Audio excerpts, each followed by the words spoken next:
தந்தை மகன் தூயாவியாரின் பெயராலே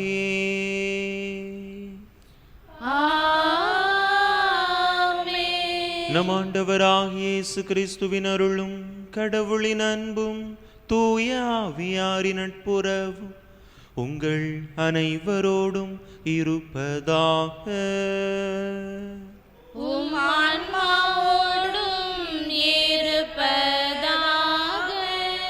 இயேசுவில் அன்பார்ந்த சகோதர சகோதரிகளே, இந்த தெய்வீக திருப்பலியானது லித்தின்ரோ அவர்கள் 10ஆம் வகுப்பு பொதுத் தேர்வை நல்ல முறையில் எழுதிட வேண்டியும், ரிஸ்ரோ மோனிசா வேலை வாய்ப்பு கிடைக்க வேண்டியும் இந்த பலியானது ஒப்பு கொடுக்கப்படுகின்றது. சிறப்பாக இந்த நாளிலே நம்முடைய பங்கு மற்றும் நம்முடைய மாநிலம் முழுவதிலும் 10ஆம் வகுப்பு பொதுத் தேர்வை எழுதக்கூடிய அனைத்து மாணவ மாணவியர்களுக்காகவும் சிறப்பாக இந்த பலியிலே இறைவனிடம் ஒப்பு கொடுத்து மன்றாடுவோம். இறைவன் தாமே அந்த பிள்ளைகள் ஒவ்வொருவருக்கும் நிறைவான ஞானத்தை, உடல் உள்ள சுகத்தை கொடுத்து தாங்கள் படித்ததை நினைவு கூர்ந்து நன்முறையில் தேர்வு எழுதி நல்ல மதிப்பெண்களோடு வெற்றி பெற அருள் கூர்ந்தருளும்படியாக இந்த பலியில் சிறப்பாக அனைத்து மாணவ செல்வங்களையும் ஒப்பு கொடுத்து ஜெபிப்போம்.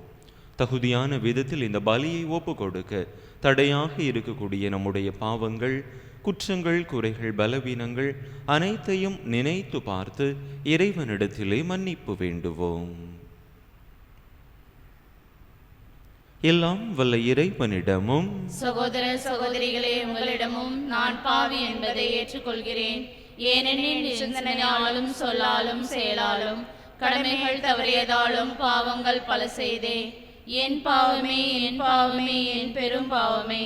ஆகையால் எப்பொழுதும் கன்னியான புனித மரியாளையும் வானதூதர் புனிதர் அனைவரையும் சகோதர சகோதரிகளே உங்களையும் நம் தேவனாகிய ஆண்டவரிடம் எனக்காக வேண்டிக் கொள்ள மன்றாடுகிறேன். எல்லாம் வல்ல இறைவன் நம் மீது இரக்கம் வைத்து நம் பாவங்களை எல்லாம் மன்னித்து நம்மை நிலை வாழ்வுக்கு அழைத்துச் செல்வாராக. ஆமென்.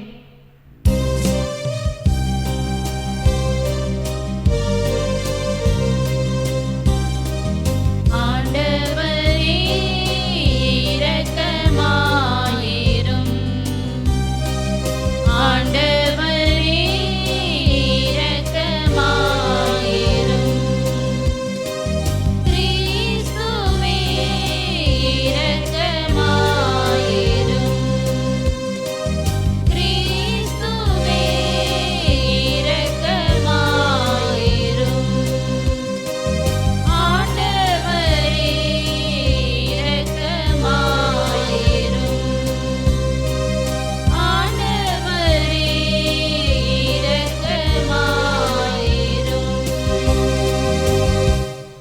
மன்றாடுவோமாக.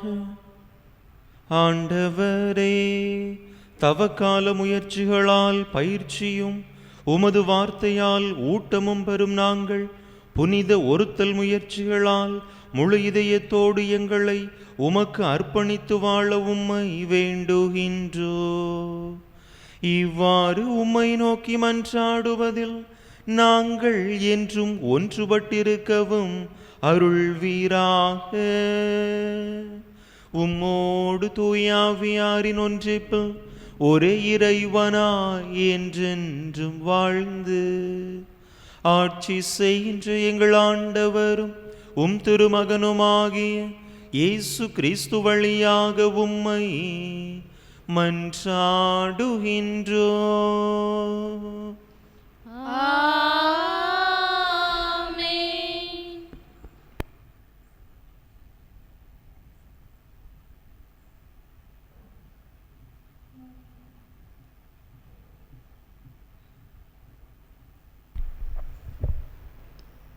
முதல் வாசகம். நீங்கள் என் கட்டளைகளை ஏற்று பின்பற்றி நடங்கள். இணைச்சட்ட நூலிலிருந்து வாசகம். பிரிவு 4, இறை வார்த்தைகள் 1, 5, 9. மோசே மக்களை பார்த்து கூறியது: இப்பொழுது இஸ்ரவேலரே கேளுங்கள், நான் உங்களுக்கு கற்றுத்தரும் நியமங்கள் முறைமைகளின்படி ஒழுகுங்கள். அதனால் நீங்கள் வாழ்ந்து உங்கள் மூதாதையரின் கடவுளாகிய ஆண்டவர் உங்களுக்கு கொடுக்கும் நாட்டுக்கு சென்று அதை உரிமையாக்குவீர்கள். நம் கடவுளாகிய ஆண்டவரின் கட்டளைப்படியே நியமங்களையும் முறைமைகளையும் உங்களுக்கு கற்றுத்தருகிறேன். எனவே நீங்கள் போய் உரிமையாக்கிக் கொள்ளும் நாட்டில் அவற்றை பின்பற்ற வேண்டும். நீங்கள் அவற்றை பின்பற்றி நடங்கள். அதுவே மக்களினங்கள் முன்னிலையில் உங்கள் ஞானமும் அறிவாற்றலுமாய் விளங்கும். இந்த நியமங்களை கேள்வியுறும் அனைவரும் உண்மையில் இப்பேரினம் ஞானமும் அறிவாற்றலும் கொண்ட மக்களால் ஆனது என்பர். நாம் குரல் எழுப்பும் போதெல்லாம் நம் கடவுளாகிய ஆண்டவர் நம்மோடு உள்ளார். அவரை போல் மக்களுக்கு மிகவும் நெருங்கிய கடவுளை கொண்ட வேறு பேரினம் ஏதாகிலும் உண்டா? நான் இன்று நேர்மை மிகு சட்டங்களை உங்களுக்கு தந்துள்ளேன். இவற்றை போன்றே நியமங்களையும் முறைமைகளையும் கொண்ட வேறு பேரினம் ஏதாகிலும் உண்டா? கவனமாயிருங்கள். உங்கள் கண்களால் நீங்கள் கண்ட அனைத்தையும் மறந்து போகாதபடி உங்கள் இதயங்களில் காத்து கொள்ளுங்கள். உங்கள் வாழ்நாள் முழுமையும் நீங்கள் அவற்றை மறக்க வேண்டாம். உங்கள் பிள்ளைகளுக்கும் பேரப்பிள்ளைகளுக்கும் அவற்றை எடுத்து கூறுங்கள். இது ஆண்டவர் வழங்கும் அருள்வாக்கு. நன்றி.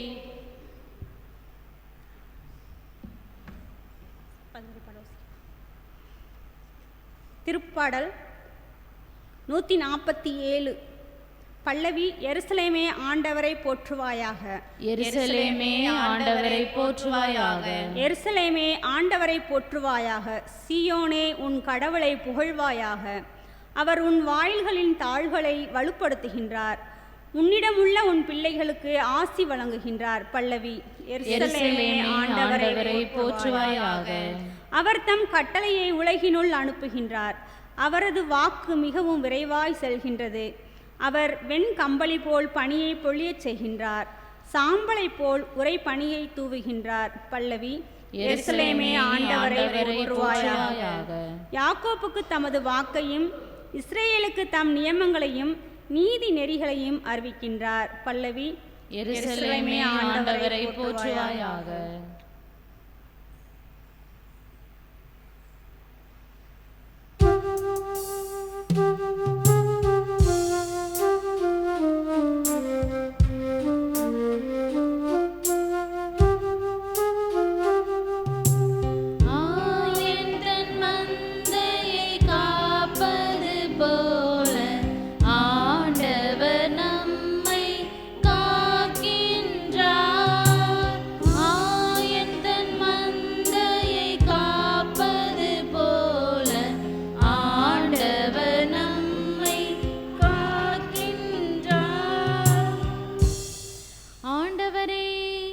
நீர் கூறிய வார்த்தைகள் வாழ்வு தரும் ஆவியை கொடுக்கின்றன, நிலை வாழ்வும் அளிக்கின்றன.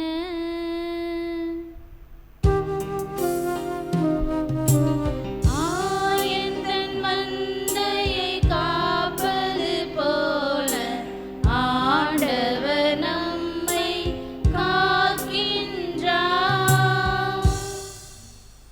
ஆண்டவர் உங்களோடு இருப்பாராக. உம் ஆன்மாவோடும் இருப்பாராக. மத்தேயு எழுதிய தூய நற்செய்தியிலிருந்து வாசகம். ஆண்டவரே, மாட்சி உமக்கே. அதிகாரம் 5 இறை வசனங்கள் 17 முதல் 19 முடிய. மத்தேயு நற்செய்தி அதிகாரம் 5 இறை வசனங்கள் 17 முதல் 19 முடிய. அக்காலத்தில் இயேசு தம் சீடரை நோக்கி கூறியது: திருச்சட்டத்தையோ இறை வாக்குகளையோ நான் அழிக்க வந்தேன் என நீங்கள் எண்ண வேண்டாம். அவற்றை அழிப்பதற்கல்ல, நிறைவேற்றுவதற்கே வந்தேன். விண்ணும் மண்ணும் ஒழிந்து போகும் முன் திருச்சட்டம் யாவும் நிறைவேறும். அதன் ஒரு சிற்றெழுத்தோ ஒரு புள்ளியோ ஒழியாது என உறுதியாக உங்களுக்கு சொல்லுகிறேன். எனவே இக்கட்டளைகளில் மிகச் சிறியது ஒன்றையேனும் மீறி அவ்வாறே மக்களுக்கும் கற்பிக்கிறவர் விண்ணரசில் மிகச் சிறியவர் என கருதப்படுவார். இவை அனைத்தையும் கடைபிடித்து கற்பிக்கிறவரோ விண்ணரசில் பெரியவர் என கருதப்படுவார். ஆண்டவரின் அருள் வாக்கு. கிறிஸ்துவே, உமக்கு புகழ்.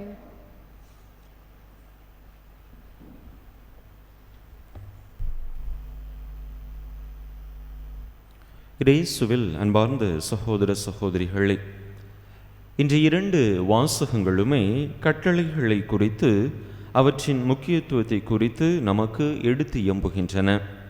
முதல் வாசகத்திலே தந்தையின் கட்டளைகளை மோசே இஸ்ராயேல் மக்களிடம் கடைபிடிக்கச் சொல்லுவதாக பார்க்கிறோம். கட்டளைகள், நியமங்கள், ஒழுங்குமுறைகள் இவற்றை கடைபிடிக்கச் சொல்லுகின்றார். நற்செய்தி வாசகத்திலே நம் ஆண்டவர் இயேசு கிறிஸ்து தான் கட்டளைகளை அழிக்க அல்ல, அவற்றை நிறைவேற்றுவதற்கே வந்தேன் என்று சொல்லி அங்கே அவர் கட்டளைகளின் முக்கியத்துவத்தை, சட்டங்கள், முறைமைகளின் முக்கியத்துவத்தை எடுத்து எம்புவதாக பார்க்கிறோம். பல நேரங்களில் நம்முடைய வாழ்க்கையிலே நாம் பார்க்கிறோம், இந்த கட்டளைகள், சட்டங்கள், நியமங்கள், முறைமைகள் நம்முடைய சுதந்திரத்திற்கு ஊறு விளைவிப்பவனமாக, நாம் இயல்பாக நம்முடைய மனம் போன போக்கில் நடப்பதற்கு இவை தடையாக இருப்பதாக நாம் பார்க்கிறோம். ஆனால் இவை நமக்கு தடையாக அல்ல, மாறாக நம்முடைய வாழ்வை நாம் நலமாக, வளமாக, அர்த்தமுள்ள விதத்தில் வாழ்வதற்காகத்தான் கொடுக்கப்பட்டிருக்கின்றன என்பதை அருமையாக இன்றைய வாசகங்கள் நமக்கு எடுத்து கூறுகின்றன. பல நேரங்களில் நாம் நம்முடைய வாழ்க்கையில் இந்த கட்டளைகளின் முக்கியத்துவத்தை அறியாமல், உணராமல் வாழ்வதால் தான் மனம் போன போக்கிலே வாழ்கிறோம். பல நேரங்களில் நாம் இதன் மூலமாகவே பல தவறுகளை நம்முடைய வாழ்க்கையிலே இழைப்பவர்களாக மாறிவிடுகின்றோம். அதே நேரத்தில் கட்டளைகளையும் சட்டதிட்டங்களையும் முறைமைகளையும் நாம் அப்படியே நூல் பிடித்து கொண்டு மனித உரிமைகளை, மனித நேயத்தை குழி தோண்டி புதைப்பவர்களாக இருந்தோம் என்று சொன்னால் இந்த கட்டளைகளால் எந்த பலனும் கிடையாது. மாறாக மனிதர்களுக்காகத்தான் இந்த கட்டளைகள், சட்டங்கள் என்பதையும் நாம் நம்முடைய வாழ்க்கையின் மையமாக கொண்டு கட்டளைகளை கடைபிடித்து ஒழுக வேண்டும். இல்லை என்று சொன்னால் இந்த கட்டளைகளை தூக்கி பிடித்து கொண்டு மனித நேயத்தை, மனித மாண்பை புதைப்பவர்களாகவும் நாம் மாறி போய்விடுவோம். கடைக்கு சென்று நாம் பல மின் உபகரணங்களை, மின்சாதன பொருட்களை நாம் வாங்குகின்றோம், நம்முடைய வீட்டிலும் பயன்படுத்துகின்றோம். அவற்றை எவ்வாறு பயன்படுத்த வேண்டும், எவ்வாறு இயக்க வேண்டும் என்பதற்கான அந்த செயல்பாட்டு வழிமுறைகள் நமக்கு கொடுக்கப்படுகின்றன. அதன்படி நாம் அந்த மின் சாதனத்தை இயக்கினோம் என்று சொன்னால் அதனால் நமக்கு பயனுண்டு, எந்த ஒரு ஆபத்தும் பின் விளைவும் ஏற்படாது. அதே நேரத்தில் நம்முடைய மனம் போன போக்கில் அந்த மின் சாதனத்தை எவ்வாறு பயன்படுத்த வேண்டும் என்பதன் அந்த வழிமுறைகளை பின்பற்றாமல் நாம் அதனை வழி நடத்தினோம், அதனை நாம் பயன்படுத்தினோம் என்று சொன்னால் நிச்சயமாக அதனால் பேராபத்து ஏற்பட வாய்ப்பு இருக்கிறது. அதே போலத்தான் நம்முடைய வாழ்க்கையிலும் ஒரு குறிப்பிட்ட நிகழ்வில், குறிப்பிட்ட இடத்தில் நாம் எவ்வாறு செயல்பட வேண்டும் என்பதற்கான அந்த வழிமுறைகளின்படி நாம் செயல்படுகிற பொழுது, இடம் பொருள் ஏவல் அறிந்து செயல்படுகிற பொழுது நிச்சயமாக நாம் மேற்கொண்ட அந்த செயல் நல்ல விதத்திலே ஒரு முடிவுக்கு வரும். நம்முடைய மனித மனதிலே ஒரு விதமான பண்பு இருப்பதாக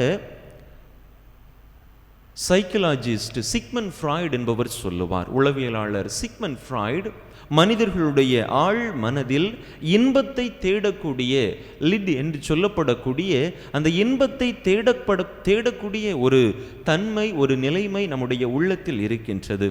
நம்முடைய வாழ்வின் அனைத்து செயல்பாடுகளும் அதனை மையப்படுத்திய வண்ணமே இருக்கின்றன என்று சொல்லுவார். நம்முடைய வாழ்க்கையில் நாம் பல நேரங்களில் எது சரியானது என்று நாம் கணக்கிட்டு செய்வதற்கு பதிலாக எது எனக்கு மகிழ்ச்சி தரக்கூடியது, எது எனக்கு இன்பம் தரக்கூடியது என்று பல நேரங்களில் நாம் செய்பவர்களாக இருக்கிறோம். அதனால்தான் பல நேரங்களில் முறைமைகளை, சட்ட திட்டங்களை, திருச்சட்டத்தை நாம் மறந்துவிட்டு அவை நமக்கு கற்றுத்தரக்கூடிய செய்தியை உள்வாங்காமல் நாம் எனக்கு எது மகிழ்ச்சி தரக்கூடியது, என்னுடைய வாழ்க்கைக்கு இன்பத்தை தரக்கூடியது எது என்று சிக்மண்ட் ஃப்ராய்டு சொன்ன அந்த இட் என்கின்ற அந்த பண்பை நாம் பல நேரங்களில் நம்முடைய வாழ்க்கையிலே நிலைப்படுத்த வாழ்வாக்க விரும்புகின்றோம். அன்பு மக்களே, நம்முடைய வாழ்வில் இன்பத்தை முன்னிலைப்படுத்தாமல், மகிழ்ச்சியை முன்னிலைப்படுத்தாமல் இறைவன் என்னிடத்தில் என்ன விரும்புகின்றார், நான் சரியான பாதையில் பயணிக்க எனக்கு என்ன வேண்டும் என்பதை நம்முடைய மனதிலே தாங்கி நாம் நடக்கிற பொழுது நிச்சயமாக நம்முடைய செயல்பாடுகள் அர்த்தமுள்ள செயல்பாடுகளாக இருக்கும். நம்முடைய வாழ்வும் அர்த்தமுள்ள ஒரு வாழ்வாக இருக்கும். எனவே இந்த சட்ட திட்டங்கள், இந்த ஒழுங்குமுறைகள், திருச்சட்டங்கள், நியமங்கள் நம்முடைய வாழ்வை சிதைப்பதற்கு அல்ல, மாறாக நம்முடைய வாழ்வை செதுக்குவதற்காகத்தான் கொடுக்கப்பட்டிருக்கின்றன என்பதை உணர்ந்தவர்களாக, அவற்றின் உள் அர்த்தத்தை உணர்ந்து அதனை நம்முடைய வாழ்க்கையிலே கடைபிடிக்க முயற்சி செய்வோம். சட்டங்களை விட மனித மாண்பு மகத்துவமிக்கது, மேலானது என்பதை உணர்ந்து அதற்கேற்ப செயல்பட தேவையான நல்ல மனப்பக்குவத்தை இறைவன் நமக்கு தந்தருளும்படியாக தொடர்ந்து இந்த இறை பலியிலே இணைந்து மன்றாடுவோம். ஆமென்.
சகோதர சகோதரிகளே, என்னுடையதும் உங்களுடையதுமான இப்பலி எல்லாம் வல்ல தந்தையாக இறைவனுக்கு ஏற்றதாகும்படி மன்றாடுங்கள்.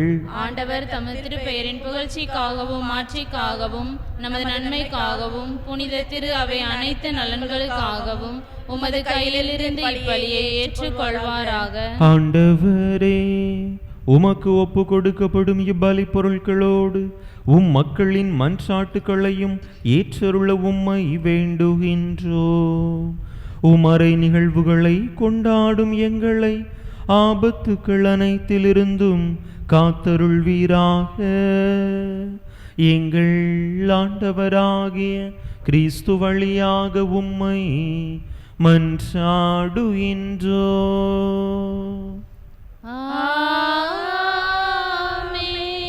ஆண்டவர் உங்களோடு இருப்பாராக. உம் ஆன்மாவோடும் இருப்பாராக. இதயங்களை மேலே எழுப்புங்கள். ஆண்டவரிடம் எழுப்பியுள்ளோம். நம் இறைவனாகிய ஆண்டவருக்கு நன்றி கூறுவோம். அதுவே தகுதியும் நீதியும் ஆனதே. ஆண்டவரே, தூயவரான தந்தையே, என்றும் உள்ள எல்லாம் வல்ல இறைவா, எந்நாளும் எவ்விடத்திலும் நாங்கள் உமக்கு நன்றி செலுத்துவது மெய்யாகவே தகுதியும் நீதியுமாகும். எங்கள் கடமையும் மீட்புக்குரிய செயலுமாகும். எங்கள் உண்ணா நோன்பின் வழியாக நீர் எங்கள் தீய நாட்டங்களை அடக்குகின்றீர், மனதை மேலே எழுப்புகின்றீர், நற்பண்புகளையும் அவற்றிற்கான பரிசுகளையும் எங்கள் ஆண்டவராகிய கிறிஸ்து வழியாக பெருகச் செய்கின்றீர். அவர் வழியாகவே உமது மாண்பை வானதூதர் புகழ்கின்றனர். தலைமை தாங்குவோர் உமை வழிபடுகின்றனர். அதிகாரம் செலுத்துவோர் உம் திருமுன் நடுங்குகின்றனர். வானங்களும் அவற்றில் உள்ள ஆற்றல்களும் செராபீன்களும் ஒன்று கூடி அக்களித்து கொண்டாடுகின்றனர். அவர்களோடு எங்கள் குரலையும் சேர்த்து கொள்ளுமாறு நாங்கள் உமை தாழ்மையுடன் இறைஞ்சி புகழ்ந்து பாடுவதாவது:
ஆண்டவரே, நீர்மையாகவே தூயவர், தூய்மை அனைத்துக்கும் ஊற்று.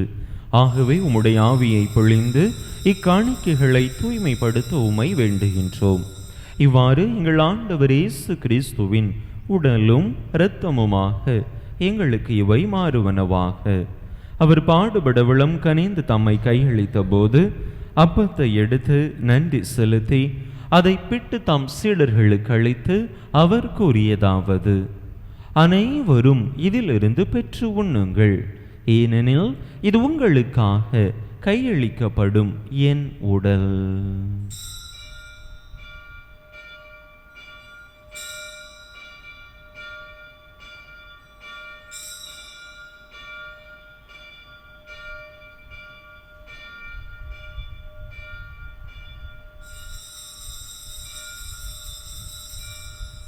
அவ்வண்ணமே இரவு விருந்தை அருந்திய பின் கிண்ணத்தையும் எடுத்து மீண்டும் உமக்கு நன்றி கூறி தம் சீடர்களுக்கு அளித்து அவர் கூறியதாவது: அனைவரும் இதிலிருந்து பெற்று பருகுங்கள், ஏனெனில் இது புதிய நிலையான உடன்படிக்கைக்குரிய என் இரத்தத்தின் கிண்ணம்.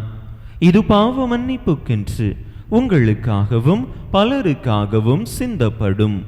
இதை என் நினைவாக செய்யுங்கள்.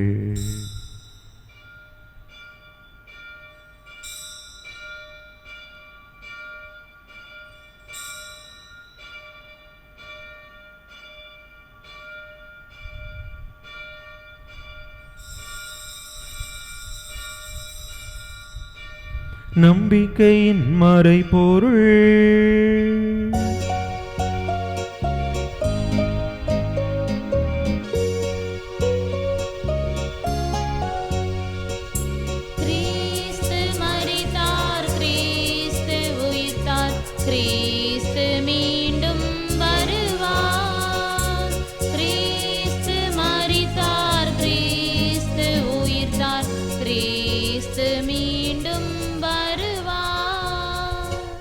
ஆகவே ஆண்டவரே, நாங்கள் கிறிஸ்துவின் இறப்பினையும் உயிர்ப்பினையும் நினைவு கூர்ந்து வாழ்வு தரும் அப்பத்தையும் மீட்பளிக்கும் கிண்ணத்தையும் உமக்கு ஒப்பு கொடுக்கின்றோம்.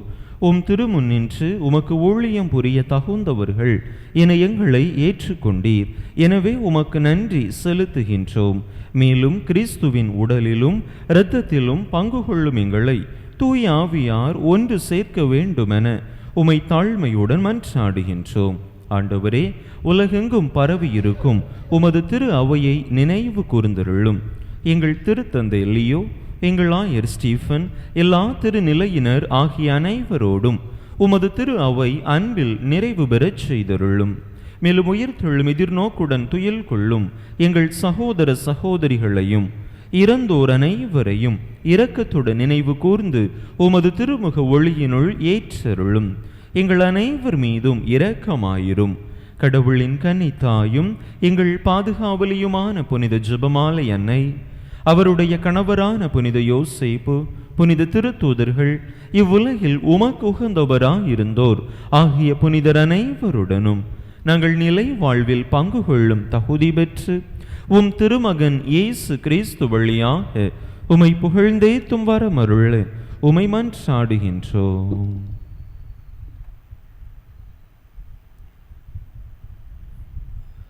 இவர் வழியாக இவரோடு இவரில் எல்லாம் வல்ல இறைவனாகிய தந்தையே,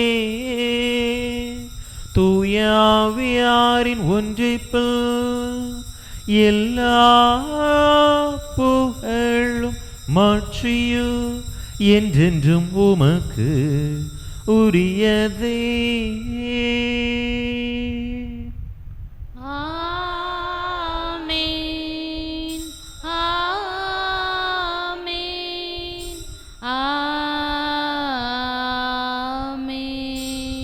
மீட்பரின் கட்டளையால் கற்பிக்கப்பட்டு இறை படிப்பினையால் பயிற்சி பெற்ற நாம் துணிந்து சொல்லுவோம். விண்ணுலகில் இருக்கிற எங்கள் தந்தையே, உமது பெயர் தூயது என போற்ற பெறுக. உமது ஆட்சி வருக. உமது திருவுளம் விண்ணுலகில் நிறைவேறுவது போல மண்ணுலகிலும் நிறைவேறுக. எங்கள் அன்றாட உணவை இன்று எங்களுக்கு தாரும். எங்களுக்கு எதிராக குற்றம் செய்வோரை நாங்கள் மன்னிப்பது போல எங்கள் குற்றங்களை மன்னியும். எங்களை சோதனைக்கு உட்படுத்தாதையும் தீமையிலிருந்து எங்களை விடுவித்தருளும். ஆண்டவரே, தீமை அனைத்தில் இருந்தும் எங்களை விடுவித்து எங்கள் வாழ்நாளில் அமைதியை கனிவுடன் அருள உமை மன்றாடுகின்றோம். உமது இரக்கத்தின் உதவியால் நாங்கள் பாவத்திலிருந்து எப்போதும் விடுதலை பெற்று யாதொரு கலக்கமுமின்றி நலமாய் இருப்போமாக. நாங்கள் எதிர்நோக்கி இருக்கும் பேரின்பத்துக்காகவும் எம் மீட்பராகிய இயேசு கிறிஸ்துவின் வருகைக்காகவும் காத்திருக்கின்றோம். ஆண்டவரே இயேசு கிறிஸ்துவே, அமைதியை உங்களுக்கு விட்டுச் சொல்கின்றேன், என் அமைதியையே உங்களுக்கு அளிக்கின்றேன் என்றும் திருத்தூதர்களுக்கு மொழிந்தீரே.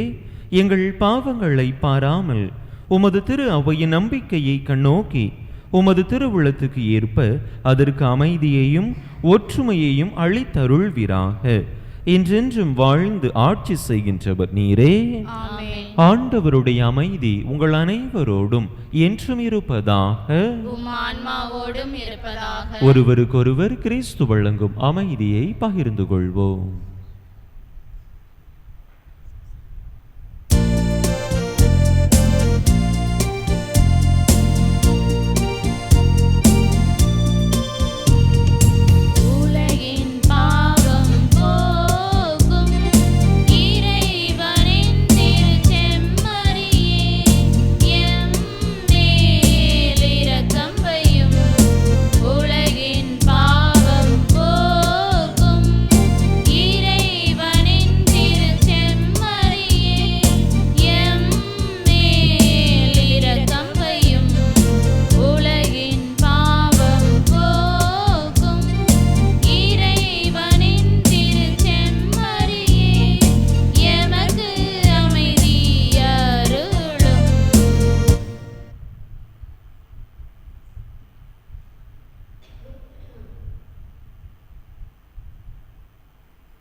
இதோ இறைவனின் சமரி, இதோ உலகின் பாவங்களை போக்குகின்றவர். இந்த செம்மறியின் திருவிருந்துக்கு அழைக்க பெற்றுள்ள நாம் பேறு பெற்றோ. ஆண்டவரே, நீர் என் இல்லத்தில் எழுந்தருளி வர நான் தகுதியற்றவள். ஆனால் ஒரு வார்த்தை மட்டும் சொல்லியருளும், எனது ஆன்மா நலமடையும்.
மன்றாடுவோமாக.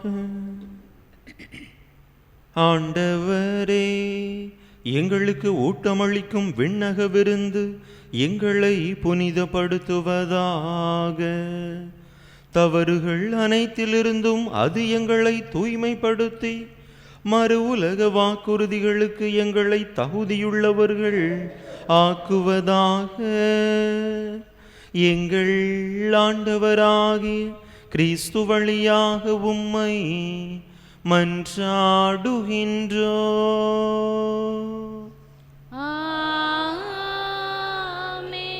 ஆண்டவர் உங்களோடு இருப்பாராக. உம் ஆன்மாவோடும் இருப்பாராக. எல்லாம் வல்ல இறைவன் தந்தை மகன் தூயாவியார் உங்களுக்கு ஆசி வழங்குவாராக.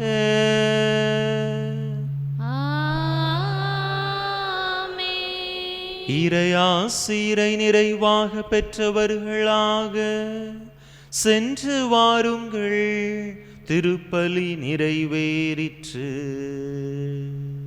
இறைவனுக்கு நன்றி.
திருப்பலியை நிறைவேற்றிய தந்தையவர்களின் ஆன்ம நலனுக்காகவும் உடல் உள்ள நலனுக்காகவும் அருள் சகோதரிகளின் உடல் உள்ள நலனுக்காகவும் அவர்களது பணி சிறக்கவும் திருப்பலியில் பங்கேற்ற ஒவ்வொருவரின் குடும்ப நலனுக்காகவும் அரசு பொதுத் தேர்வு எழுதும் மாணவர்கள் நல்ல முறையில் தேர்வு எழுதிடவும் உலக அமைதிக்காகவும் வேண்டிக் கொள்வோம். விண்ணுலகில் இருக்கிற எங்கள் தந்தையே, உமது பெயர் தூயது என போற்றப் பெறுக. உமது ஆட்சி வருக. உமது திருவுளம் விண்ணுலகில் நிறைவேறுவது போல மண்ணுலகிலும் நிறைவேறுக. எங்கள் அன்றாட உணவை இன்று எங்களுக்கு தாரும். எங்களுக்கு எதிராக குற்றம் செய்வோரே நாங்கள் மன்னிப்பது போல எங்கள் குற்றங்களை மன்னியும். எங்களை சோதனைக்கு உட்படுத்தாதையும் தீமையிலிருந்து எங்களை விடுவித்தருளும். ஆமீன். அருள் நிறைந்த மரியே வாழ்க, ஆண்டவர் உம்முடனே, பெண்களுக்குள் ஆசீர்வதிக்கப்பட்டவர் நீரே.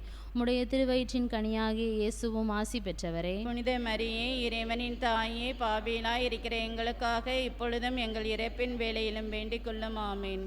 தந்தைக்கும் மகனுக்கும் தூய ஆவிக்கும் மாட்சிமை உண்டாவதாக. தொடக்கத்தில் இருந்தது போல இப்பொழுதும் எப்பொழுதும் என்றென்றும் இருப்பதாக. ஆமீன். புனித ஜெபமாலை அன்னையே, எங்களுக்காக வேண்டிக் கொள்ளும். புனித ஜெபமாலை அன்னையே, எங்களுக்காக வேண்டிக் கொள்ளும். புனித ஜெபமாலை அன்னையே, எங்களுக்காக வேண்டிக் கொள்ளும். புனித சூசையப்பரே, எங்களுக்காக வேண்டிக் கொள்ளும். நிலையான புகழுக்குரிய தூய இறை நற்கருணைக்கு எல்லா காலமும் ஆராதனையும் புகழும் போற்றியும் மாட்சிமையும் உண்டாக கடவது.